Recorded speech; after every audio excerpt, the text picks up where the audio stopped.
Video like जरूर कर लीजिए और ऐसे वीडियो लगातार फ्री में पाने के लिए चैनल को तुरंत सब्सक्राइब कर लीजिए और बेल आइकन को जरूर टैप कर लीजिए ताकि आगे भी सारे वीडियो आपको मिलते रहे। यूट्यूब में फॉलो करते हैं तो प्लीज ये वाला फ्री टेलीग्राम चैनल जरूर ज्वाइन कर लीजिएगा। सारे नोटिफिकेशन सारे अपडेट यहीं पे आते हैं, ध्यान रखिए। नमस्कार दोस्तों, कैसे हैं आप सभी लोग। मैं प्रियंका एग्जाम प्रिपरेशन में एक बार फिर से आप सभी का स्वागत करती हूं। आई होप आप सभी लोग बेहतर होंगे, अच्छे ढंग से प्रिपरेशन भी कर रहे होंगे। तो आज का जो हमारा टॉपिक है आफ्टर क्लाइमेट, आज हम लोग पढ़ेंगे भारत में खनिज और ऊर्जा संसाधन। तो भारत में कितने प्रकार के खनिज पाए जाते हैं, उनका क्या स्थान है, आज ये सारी चीज़ें हम लोग डिस्कस करेंगे। बट इससे पहले मैं आपको इन्फॉर्म करना चाहूँगी कि अगर आप न्यू हैं इस चैनल पर तो ये क्लास डेली दोपहर 1 बजे आती है, जिसमें हम लोग जीएस सेक्शन को डिस्कस करते हैं। इसमें मैं आपको ज्योग्राफी अभी पढ़ा रही हूँ, फिर आगे हम लोग अदर सब्जेक्ट भी स्टार्ट करने वाले हैं। इसके अलावा आप किसी भी कॉम्पिटिटिव एग्जाम की प्रिपरेशन करना चाहते हैं, लाइक आप यूपी पीसीएस का एग्ज़ाम देने वाले, प्री प्लस मेंस की प्रिपरेशन, आरओ री एग्ज़ाम के लिए इलाहाबाद हाई कोर्ट का एग्ज़ाम है, या स्टेट पीसीएस का कोई भी एग्ज़ाम है, आप इन सभी एग्ज़ाम की बेहतर ढंग से एक ही जगह पर प्रिपरेशन कर सकते हैं और फुल स्टडी मटेरियल के साथ, टेस्ट सीरीज़, पेड क्विज, इन सभी के साथ एक बेहतर ढंग की प्रिपरेशन जो लेटेस्ट ट्रेंड और पैटर्न पर आधारित होगी। तो आप नंबर दिए गए हैं डिस्क्रिप्शन बॉक्स में, उन पर कॉन्टैक्ट करके जानकारी ले सकते हैं, व्हाट्सएप मैसेज या फिर कॉल के थ्रू। तो स्टडी फॉर सिविल सर्विसेज के साथ आप बेहतर ढंग से प्रिपरेशन कर सकते हैं अपने एग्ज़ाम की। तो ये हो गई आपके कोर्स से रिलेटेड जानकारी। चलिए हम लोग स्टार्ट करते हैं अब आज के अपने टॉपिक को। तो जलवायु वाला चैप्टर पूरा मैं पढ़ा चुकी हूँ। अगर आपको कोई कन्फ्यूज़न है, मैंने आपसे कहा था कि आप मुझे कमेंट सेक्शन में डाल देंगे, मैं उसको डिस्क्राइब कर दूँगी, ठीक है। तो चलिए आज का टॉपिक स्टार्ट करते हैं। सबसे पहले हम लोग समझेंगे कि खनिज संसाधन कितने प्रकार के होते हैं। सबसे पहले तो यही समझिए खनिज होते कितने प्रकार के हैं। पहला है धात्विक खनिज और दूसरा होता है अधात्विक खनिज। धात्विक खनिज में कौन कौन से खनिज आते हैं, इसमें लौह और अलौह दो प्रकार के हैं। जैसे कि लोहा मैग्नीज लौह तत्व में आएगा और अलौह में तांबा और बॉक्साइट आता है, ठीक है। ये धात्विक खनिज हो गए। और अधात्विक खनिज में ईंधन है, खनिज है, ईंधन वाले खनिज जैसे कि कोयला, पेट्रोलियम, प्राकृतिक गैस, ये सब। और इसके साथ साथ आप देखेंगे जो दूसरा क्लासिफिकेशन है वो अधात्विक खनिज हो गए, जैसे कि माइका, चूना, प्रस्तर, ग्रेफाइट एक्सेट्रा। तो इन्हीं सब खनिजों के बारे में हम लोग बात करेंगे। भारत में ये कहाँ पाए जाते हैं, कैसे इनका निर्माण हुआ, किस किस क्षेत्र में है और कौन कौन सी खाने या माइंस इनके लिए फेमस हैं। तो जैसा कि आपने अभी समझा, रासायनिक और भौतिक गुणधर्मों के आधार पर खनिजों को दो प्रमुख श्रेणियों में विभाजित किया गया है या वर्गीकृत किया गया है, जैसे कि धात्विक जो धातु होती हैं और दूसरे अधात्विक खनिज हैं जिन्हें अधातु में समूहित किया गया है, जो कि निम्न प्रकार से वर्गीकृत भी किए जा सकते हैं। टेबल मैंने आपको दिखा दी है। इसके अलावा आप पढ़ेंगे भारत में प्रायद्वीपीय चट्टानों में कोयले, धात्विक खनिज, अभ्रक व अन्य अधात्विक खनिजों के अधिकांश भंडार संचित हैं। प्रायद्वीप के पश्चिमी और पूर्वी पार्श्वों पर गुजरात, असम की तलहटी चट्टानों में अधिकांश तेल अलौह खनिज पाए जाते हैं। उत्तरी भारत के विस्तृत जलोढ़ मैदान आर्थिक महत्व के खनिजों से लगभग विहीन है और ये विभिन्नताएं खनिजों की रचना में अंतर्ग्रस्त भूगर्भिक संरचना, प्रक्रियाओं और समय के कारण बने हैं। विंध्य क्रम की शैलों में स्थूल, मध्य एवं सूक्ष्म कणों वाले बलुआ पत्थर, शैल और चूना पत्थर सम्मिलित हैं, जहाँ निचली विंध्य शैलें चूनादार, मृण्मय और सागरी हैं, वहीं ऊपरी विंध्य शैलें नदी और ज्वार नदमुखी हैं। चूने का पत्थर सीमेंट उद्योग का आधार है। ये इंपॉर्टेंट फैक्ट है, इसको याद करना है। भारत में सबसे महत्वपूर्ण जो धात्विक खनिज युक्त शैल तंत्र है वो धारवाड़ तंत्र है। यहाँ से प्रश्न बनते हैं। ये शिलाएं अत्यधिक धात्विक हैं। इसमें देखिए सोना, लोहा, मैग्नीज, अभ्रक, कोबाल्ट, क्रोमियम, तांबा, टंगस्टन, सीसा, ये सारे के सारे खनिज इसमें प्राप्त होते हैं। धारवाड़ तंत्र को भारत का धात्विक खनिज का हृदय स्थल या फिर स्टोर हाउस भी कहा जाता है।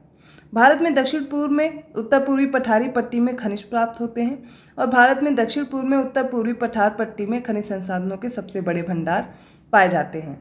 छोटा नागपुर पठार, दंडकारण्य पठार और उड़ीसा पठार इसी क्षेत्र में अवस्थित हैं। तो यहाँ पर समझने वाली बात यह है कि जो भारत का प्रायद्वीपीय भाग है, सबसे ज़्यादा खनिज यहीं पर मिलेंगे, वो चाहे कोयला हो, धात्विक खनिज हो या फिर अधात्विक खनिज हो, ठीक है। लेकिन कुछ क्षेत्र आपको पाए जाएंगे पश्चिम और पूर्वी पार्श्व वाले, जैसे कि गुजरात और असम की तलहटी चट्टानों में भी खनिज पाए जाते हैं।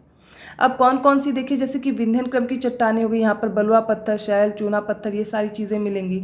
लेकिन जो धारवाड़ क्रम का है, यहाँ पर सोना, लोहा, मैग्नीज, अभ्रक, कोबाल्ट, क्रोमियम, तांबा, टंगस्टन, सीसा, ये सारे खनिज पाए जाएंगे। तो धारवाड़ क्रम हो गया, विंध्यन क्रम हो गया, और अभी गोंडवाना क्रम के बारे में भी जानेंगे। तो एक एक करके आपको सभी देखना है कि किस क्षेत्र में कौन कौन से धात्विक खनिज या अधात्विक खनिज पाए जा रहे हैं। भारत में दक्षिण पूर्व में खनिज संसाधनों के सबसे बड़े भंडार पाए जाते हैं। जैसे कि छोटा नागपुर पठार है, दंडकारण्य पठार है, उड़ीसा पठार है, ये सब इसी क्षेत्र में स्थित हैं। तो जो दंडकारण्य पठार है लगभग 89,878 वर्ग किलोमीटर के क्षेत्र में फैला हुआ है।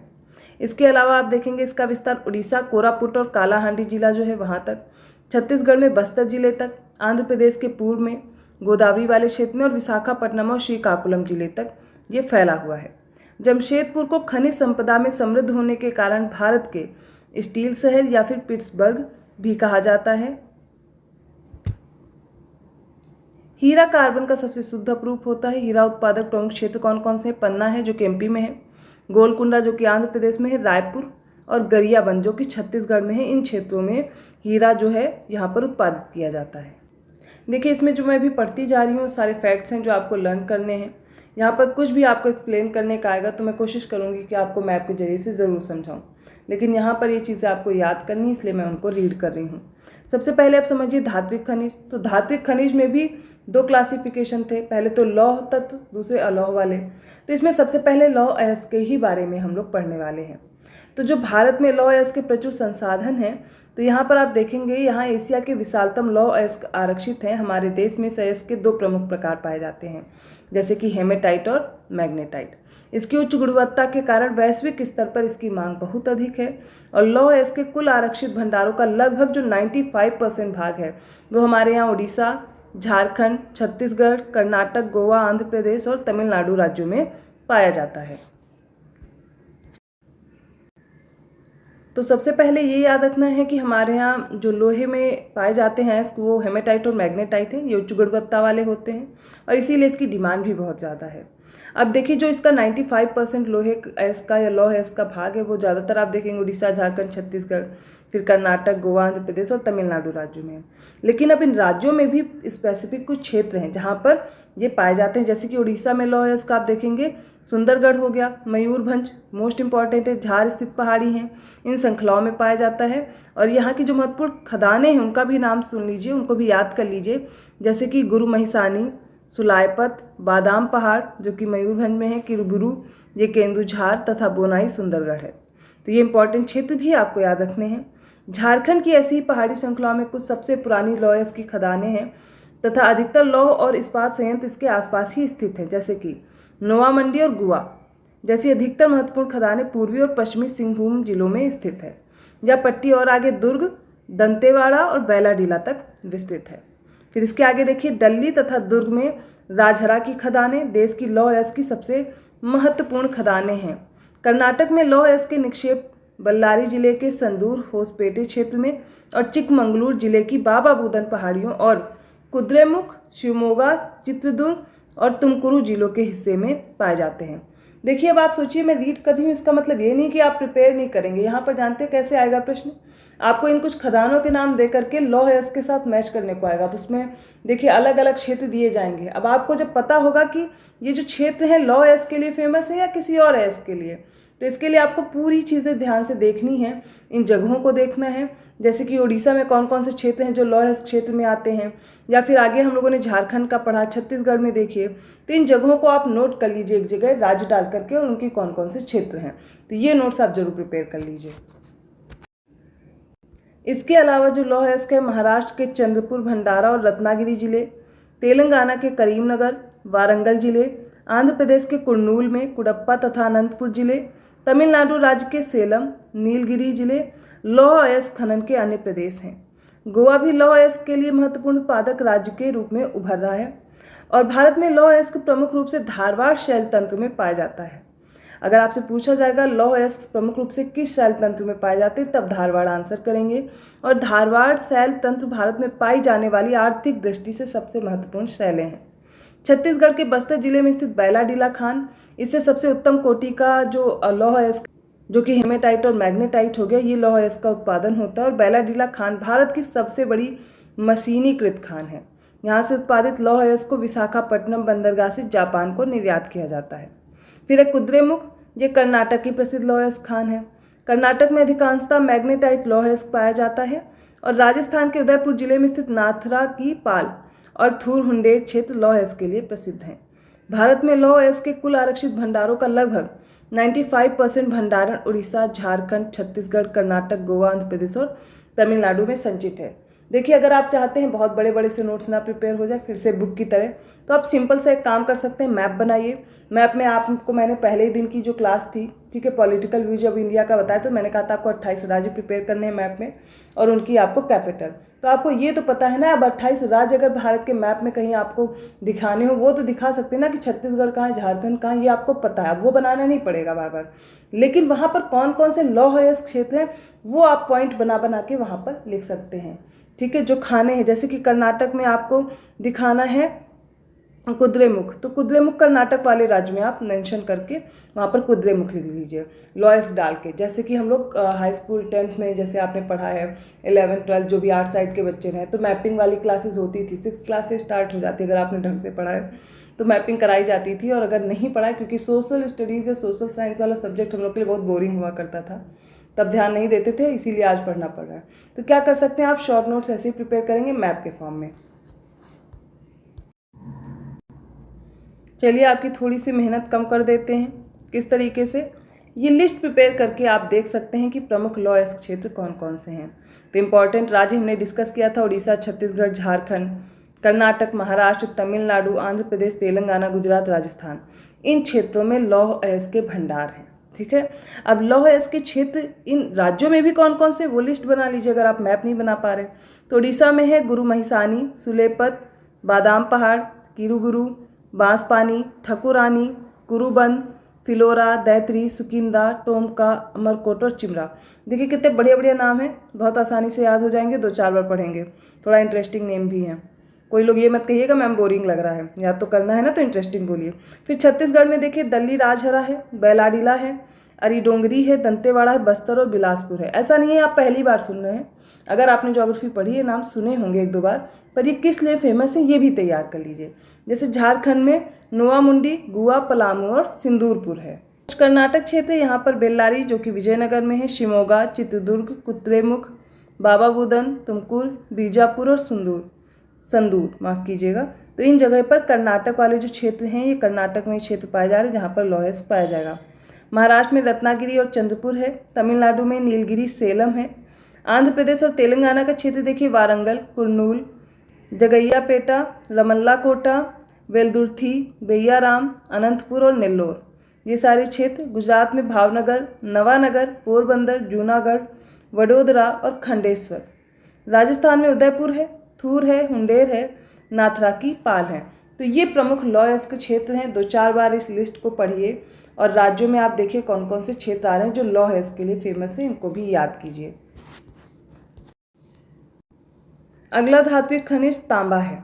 तो तांबे का उपयोग तो आप सभी को पता है किन किन चीज़ों में होता है, जैसे कि बिजली की मोटरें हैं, ट्रांसफार्मर हैं, जनरेटर्स हैं। इन सभी को बनाने के लिए विद्युत उद्योग से रिलेटेड कोई भी कार्य है, तांबा एक अपरिहार्य धातु है। ये एक तरह की मिश्र धातु योग भी है, ठीक है। आघातवर्धी तथा तन्य धातु भी है। आभूषणों को सुदृढ़ता प्रदान करने के लिए भी सोने के साथ इसको मिलाया जाता है, ओके। तांबा निक्षेप मुख्यतः झारखंड के सिंहभूम जिले में, मध्य प्रदेश के बालाघाट तथा राजस्थान के झुंझुनू और अलवर जिलों में पाया जाता है। ये पॉइंट मोस्ट इंपॉर्टेंट है, इसको आप जरूर याद करेंगे। फिर तांबा के गौड़ उत्पादक क्षेत्र कौन कौन से, इसमें आंध्र प्रदेश का गुंटूर जिला हो गया, इसका अग्निगुंडाला, कर्नाटक के चित्रदुर्ग तथा हासन जिले और तमिलनाडु का दक्षिण आर्काट जिला आएगा, ठीक। भारत में जो तांबा है धारवाड़ और कुड़प्पा इनकी प्राचीन रवेदार संरचनाओं में पाए जाते हैं, और तांबे का 53.81% जो प्राकृतिक स्रोत है वो राजस्थान में पाया जाएगा। तो तांबे से अगर मैच करने के लिए आएगा, सबसे ज़्यादा स्रोत जो प्राकृतिक स्रोत है वो कहाँ पर है, राजस्थान में है, ठीक है। बालाघाट एमपी का जो क्षेत्र है ये प्रमुख तांबा उत्पादक क्षेत्र है मध्य प्रदेश में। और भारत के अधिकांश जो ताम्र उत्पादन पर सार्वजनिक क्षेत्र की कंपनी है ये हिंदुस्तान कॉपर लिमिटेड है, HCL का नियंत्रण है। नेक्स्ट है मलाजखंड बालाघाट जो एमपी का क्षेत्र है, ये अभी हम लोगों ने पॉइंट देखा था, फिर से वही दिया गया है। खेतड़ी तांबा उत्पादन के लिए प्रसिद्ध है, तो खेतड़ी का नाम याद रखेंगे। ये है कहाँ पर, तो राजस्थान के झुंझुनू जिले में स्थित है। खेतड़ी के अतिरिक्त इस क्षेत्र में कोलीहान, बनवास, चंदमारी, धानी बासरी, इन क्षेत्रों में भी तांबे के प्रमुख भंडार पाए जाते हैं। तो वर्तमान में खेतड़ी में तांबे का उत्खनन किसके द्वारा किया जा रहा है, HCL के द्वारा। तांबे के जो क्षेत्र हैं चंद्रपुर महाराष्ट्र में, हासन कर्नाटक में, खम्माम तेलंगाना में और खेतड़ी ये राजस्थान के क्षेत्र हैं। अब एक बार इसमें भी पूरी लिस्ट के साथ आप याद करेंगे तांबे के लिए जो प्रमुख क्षेत्र हैं। तो तांबे के लिए प्रमुख क्षेत्र कौन कौन से हैं? मध्य प्रदेश है, राजस्थान है, झारखंड, महाराष्ट्र और सिक्किम, इनको याद रखना है। तो मध्य प्रदेश के कौन कौन से क्षेत्र हैं? मलाजखंड क्षेत्र है बालाघाट का, बड़गांव है बैतूल का, ठीक है। अजमेर राजस्थान का क्षेत्र है, भिलवाड़ा, चित्तौड़गढ़, डूंगरपुर, जयपुर, खेतड़ी, झुंझुनू वाला क्षेत्र, पाली, सीकर, सिंघानिया, सिरोही और अलवर, ये क्षेत्र आएंगे राजस्थान में। इसके बाद झारखंड भी है तांबा उत्पादक क्षेत्र, जैसे कि तांबा यहाँ पर पाया जा रहा है, तांबे के अयस्क। यहाँ पर झारखंड में हजारीबाग है, संथाल परगना है, घाटशिला है, सुरदा जो कि पूर्वी सिंहभूम जिला आता है इसमें, मौसाबनी और राजदा, पलामू और सोनामाखी।